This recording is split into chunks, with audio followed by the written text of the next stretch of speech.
Welcome to chapter 9. Today we're going to talk about global brands and global products and the degree to which marketers need to standardize and localize the products and the brands.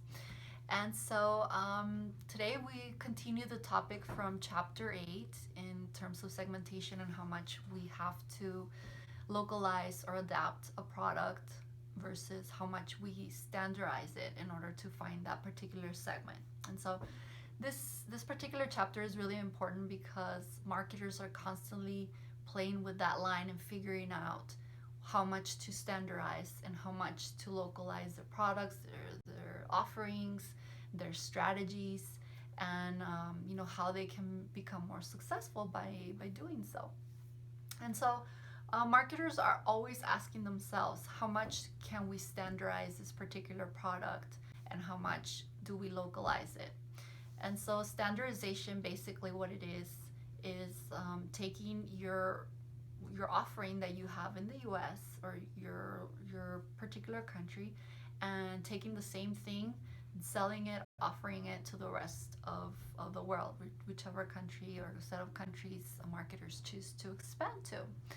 And so, as important as standardizing is, and as much cost savings as you may see from doing that, a lot of the times it does not work, especially for those products that are more personal, like clothing and food and entertainment. You will see that they have to be adapted a little bit more than technology products, for example, which can be standardized across the globe.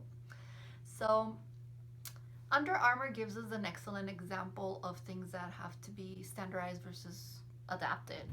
Now, tennis shoes are products that can, be standardized all over the globe, and they pretty much don't need to be adapted very much. So you can have the same types of shoes and sneakers here in the US as in Germany, the UK, or anywhere else you go in the world. Now, when it comes to its offerings of its athletic wear, stuff that we actually wear, it's a little bit more complicated and needs to be better adapted because it has to do with fashion, and athletic wear is now very fashionable. And so you have to adapt those offerings based on the fashion that's happening in that particular country. So Under Armour has come up with a strategy to expand that is the waterfall strategy, and we've talked about this in class. So they go country by country and they do adaptations as they enter each particular country. So that's a great example to look at. Now, there are different types of products and brands that companies usually offer around the world. The first type of product is a local product, and there's three different types: the local, regional, and global. And so local means that we're only going into one particular country, and that's just where we're going to offer this particular product or brand. An example of that is the product Thumbs Up, which is owned by Coca-Cola, and it's only sold in India. Same thing here in the US with Chick-fil-A. It is only sold here in the US and not anywhere else. As well as Whataburger, right? There's certain companies that only have their offerings in one country. Whether it's a global company or a local company, they only focus on one country specifically. Now, if you have a regional product, you're going to focus on on a region or several countries, right? So take, for instance, the product Ariel or Ariel, which is a detergent, and I'm sure maybe you've heard of it from your family members using it. Ariel is a product that was purchased by Procter and Gamble, and now they own it and they distribute it. They only offer it in Mexico, Argentina, Algeria, Peru, and Colombia, and Turkey. So they only offer it in certain places, certain regions that have that particular need for that kind of detergent, and the communication that they have. All the strategies are geared towards that particular type of consumer. Now, the last type of product is a global product, and that one is where you have a particular product that can be sold anywhere. Very little standardization, and you just sell it everywhere. Just like Gillette sells its razors all over the world, or L'Oreal has its global products. So those are three things to keep in mind: different types of products. And the more you standardize, of course, the more you have some advantages, which include higher quality because you're not changing or designing different things. So you just create a specific product or service and it's more standardized. You have cost savings from not having to make all those other versions as well. People have certain expectations as well from that product or that brand. So standardizing it helps to fulfill those expectations of quality or what they can expect out of the product. On the other hand, the negative side of it, if you standardize your product or service too much, then you might miss your target, your segment. You might not hit the right consumer. You might also have a lot of local competition, and of course, maybe you have some trade barriers because this product is standardized, and the country might not want to allow certain companies to come with these global products and services. So again, marketers must really play between standardizing and localizing a product. There's a spectrum. It all depends on the industry and all depends on the products.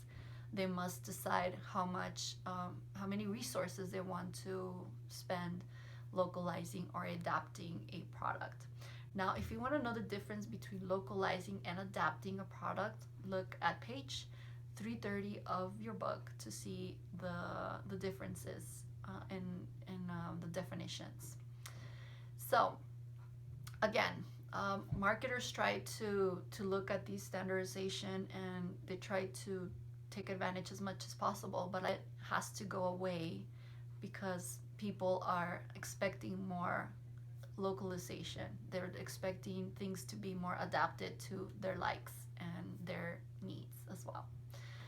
Now, brands are also very important for consumers because they are a promise to the consumer. So when you're introducing global brands to emerging markets, they are some sort of aspirational or hopeful feeling for people to be part of that brand.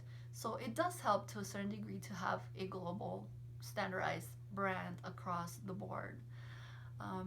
As consumers mature, they get more used to that particular brand, then you can emphasize being exclusive of that brand. And so branding also can be standardized and can also be localized as well. And so consumers really judge brands, global brands, by the quality of the brand, the aspirational message that it has, and how cosmopolitan they are. And of course, a lot of people want to be part of those global brands because they make them feel like they belong and they're part of something, they're part of the world. Again, depends on the type of market. If it's an emerging market, they want to be part of that world. Now, if you take a look at local brands, on the other hand, people also like local brands because they have certain loyalties to those brands, and many consumers might be anti-globalization, and so they might not be okay with global brands taking over. So you will see that play as well, and so you have to decide as a marketer how much you want to create that global brand, global feel, and how much you want to keep as local. Now, the cool thing about global brands or global companies is that not all of them have, well, actually most of them have a portfolio. So not all of their brands and all of their products are global. They might have a few true global brands, and then the rest might be regional and some might be local. So take, for instance, Anheuser-Busch and SABMiller got together, they got married, and they came up with a bunch of, they put together their portfolios, and so they have a certain number of global brands or products, like Miller or Peroni. Those are big global brands. And then you have the local brands such as Snow, that is only sold in China, or Blue Moon, which is only sold here in the US. So it's really interesting. Coca-Cola also has a portfolio of you know global versus local. You have the global, the classic Coke being sold all over the world, and then you have Thumbs Up sold only in India, or Aves, the juices that are only sold in Mexico. Um, so, so these companies have different brands and different uh, reasons for having each particular brand or product targeted to a specific market. So